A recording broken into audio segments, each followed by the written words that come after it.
Hey Maria, so I'm back with chapter 7 on the fold. I was careful as the day passed. I got into the habit of being careful. I played the slave, mind my manners, probably more than I had to, because I wasn't sure what I could get away with. Not much, as it turned out. Once I was called over to the slave cabinet, the quarter, to watch Wayland punish a field hand for the crime of answering back. Wayland ordered a man stripped naked and tied to the trunk of a dead tree, as this was being done by other slaves.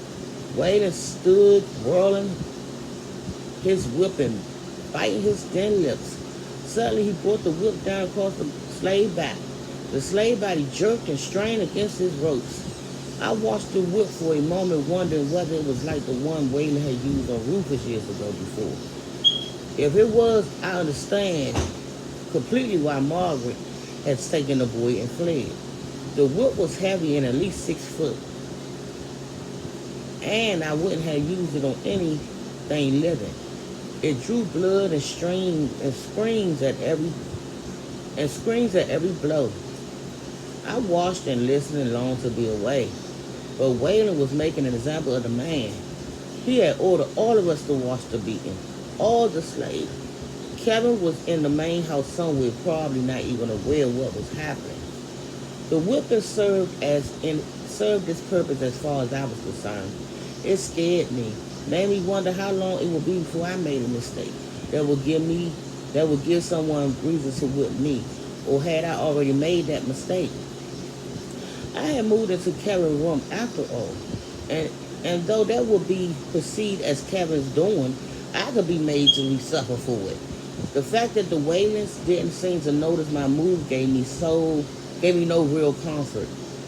Their lives and mine were separate, that it just might take them several days to realize that I had abandoned my place in the attic. I always got up before they did to get water and live coals from the cookhouse to start Kevin's fire. Matches had apparently not been invented yet.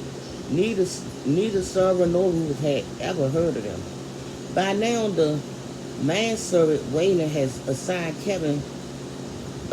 Kevin ignored him completely, and Kevin and his room were left to me.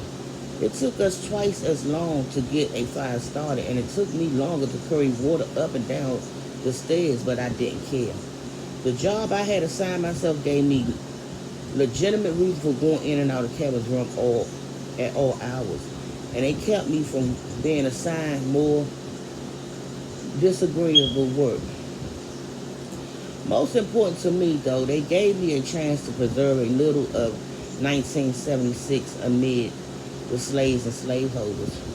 After washing and watching Kevin bloody his face with the straight razor he had borrowed from Wayland, I would go down to help Sarah with breakfast while morning went by without my seeing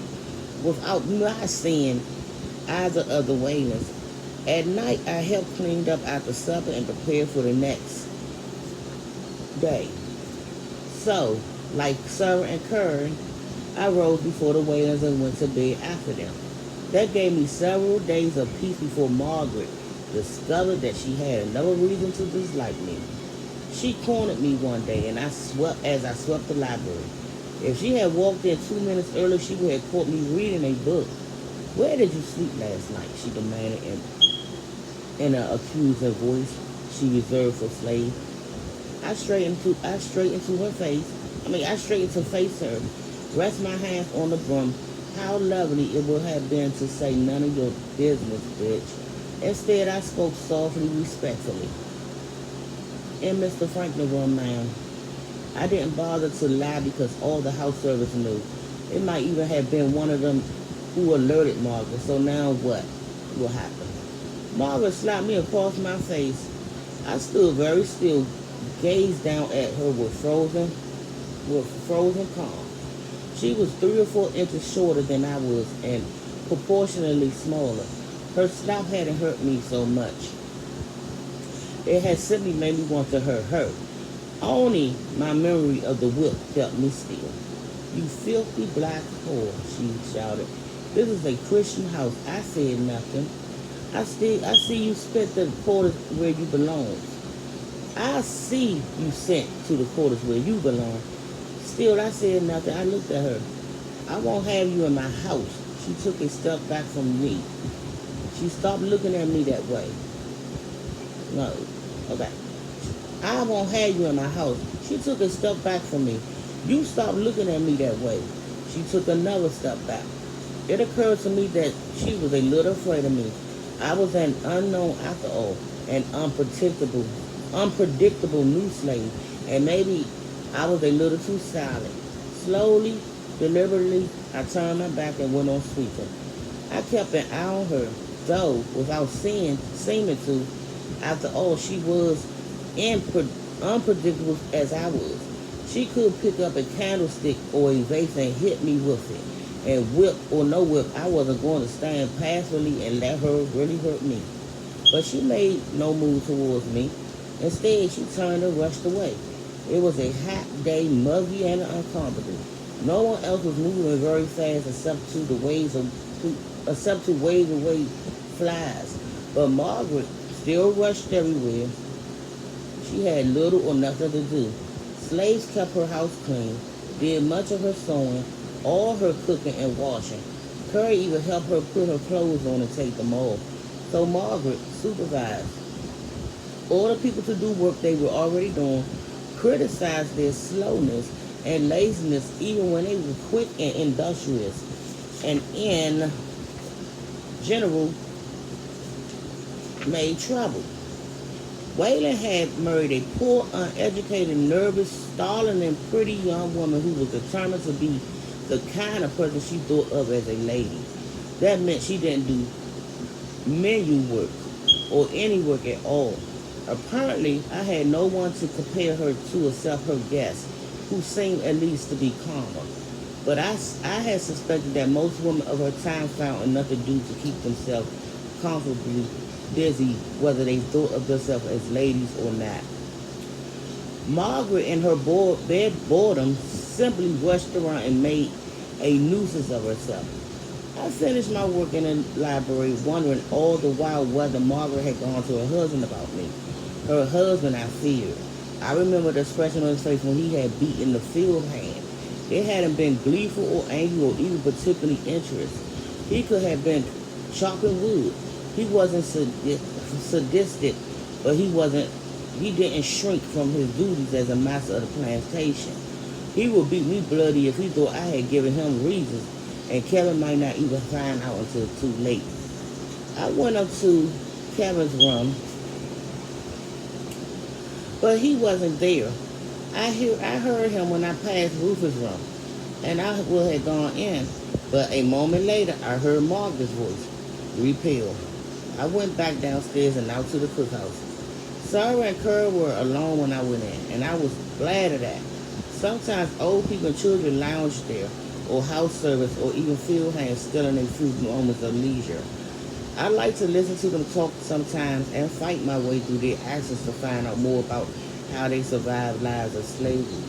Without knowing it, they prepared me to survive, but now I wanted only Sarah and Curry. I could say what I felt around them, and it wouldn't get back to either of the white waiters. Dana, Sarah greeted me. You be careful. I spoke for you today. I don't want you making me out to be a liar. I frowned. Spoke for me? To Miss Margaret? Sarah gave a short, harsh laugh. No, you know I don't say no more to her than I can help. She got her house and I got my kitchen. I smiled and my own troubles receded a little. Sarah was right. Margaret waited and kept out her way. Talk between them was brief and confined, usually to meal planning. Why do you dislike her so? If she doesn't bother you, I asked. Sarah gave me the look of silent rage that I had not seen since my first day on the plantation. Whose idea you think it was to sell my babies? Oh. She had not mentioned her lost children since that first day. She wanted new furniture, new china dishes, fancy things you see in that house now. What she had was good enough for Miss Hannah. And Miss Hannah was a real lady, quality, but it wasn't good enough for white trash Margaret. So she made Mr. Tom sell my 3 boys to get money to buy things she didn't even need. Oh, I couldn't think of anything else to say. My trouble seems to shrink and become not worth mentioning. Sarah was silent for a while. Her hands kneading bread dough automatically, maybe with a little more vigor than necessary. Finally, she spoke again. It was Master Tom I spoke to you for. I jumped. Am I in trouble? Not by anything I said. He just wanted to know how you were and are you lazy. I told him you wasn't lazy. Told him you didn't know how to do some things. And girl, you come here not knowing how to do nothing. But I didn't tell him that. I said if you don't know how to do something, you find out. And you work. I tell you do something, I know it's going to be done. Master Tom say he might buy you. Mr. Franklin won't sell me. She lifted her head a little and literally looked down her nose at me. No guess, he won't. Anyway, Miss Margaret don't want you here. I shrugged. Bitch, muttered Sarah. Damn well, greedy and mean as she is, at least she don't bother Curry much. I looked at the meat girl eating stew and cornbread left over from the table of the whites. Doesn't she, Curry? Curry shook her head and kept eating. Of course, said Sarah, turning away from the bread dough.